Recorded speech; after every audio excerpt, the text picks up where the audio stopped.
Welcome to PreMath. In this video, we have got this yellow shaded circle with the center O, along with these two chords AB and AC, as you can see in this diagram, such that CD is the diameter of this semicircle, and the length of this chord AB is 6 units. And moreover, this angle OCA is 29 degrees, whereas this angle BAC is 31 degrees.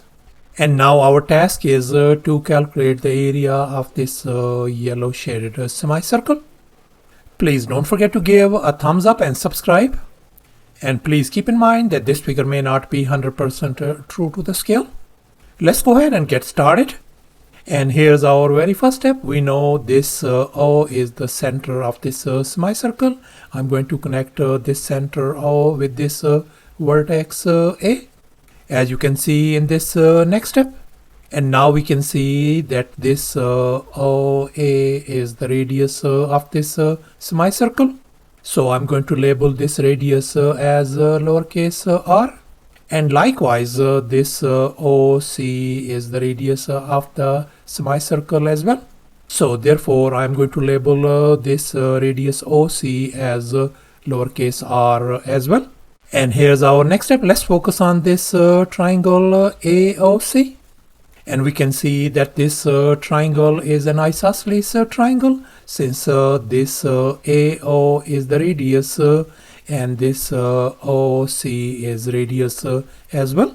So therefore we conclude that this angle, which is 29 degrees, is congruent to this angle OAC.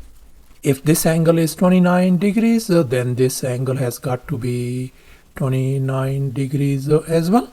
And now let's make an observation. We can see that this whole angle AOB is going to be equal to the sum of these two individual angles, 29 degrees and 31 degrees.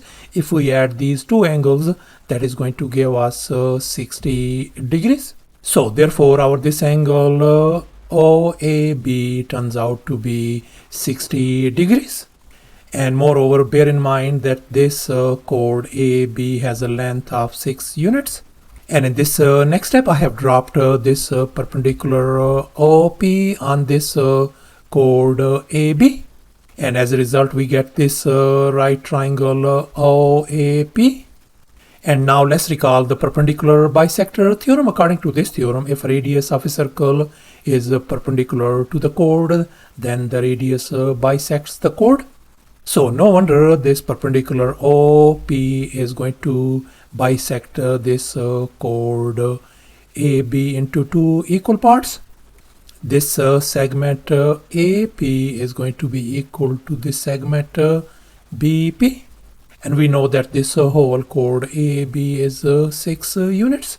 So therefore this segment AP is going to be 3 units. And likewise this BP is 3 units as well. And here's our next step. Let's focus on this right triangle APO, whose side lengths are 3 units, and this is the radius r. And moreover, this whole angle is 60 degrees.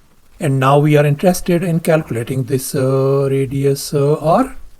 So therefore we are going to recall this famous trigonometric ratio. Cosine of theta is always equal to adjacent divided by hypotenuse. And in our case, this side length AP is our adjacent, and this AO is the hypotenuse of this triangle. And our this given angle is 60 degrees. So therefore we can write cosine of 60 degrees equal to our adjacent side is 3 units divided by our hypotenuse is lowercase r. And now we know that cosine of 60 degrees is always equal to 1 divided by 2. So therefore I'm going to replace this cosine of 60 degrees by 1 divided by 2 over here. So therefore we can write this one as 1 divided by 2 equals to 3 divided by radius r.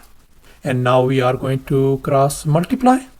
So therefore our radius r turns out to be equal to 3 times 2 is going to give us 6 units. And here's our final step, since we calculated this radius as 6 units. And now we are going to calculate the area of this semicircle. And now let's recall the area of a circle formula, area equal to pi r square, where lowercase r is the radius. And since we are dealing with this semicircle, so therefore the area of this given semicircle is going to be equal to this whole circle area, which is pi r square, and I'm going to divide that one by 2. And now we are going to calculate the area of this semicircle by filling in the blanks in this formula. So we got pi divided by 2 times our radius is 6 whole square. Let's simplify the right hand side. So we got pi divided by 2 times 36, and if we simplify furthermore, that is going to give us 18 times pi square units. And if we write this one in a decimal form, so this is going to be approximately equal to 56.55 square units as well. So thus, after all the calculations and manipulations, the area of this yellow semicircle turns out to be 18 times pi square units, and that is going to be approximately equal to 56.55 square units as well. And that's our final answer. Thanks for watching, and please don't forget to subscribe to my channel for more exciting videos. Bye.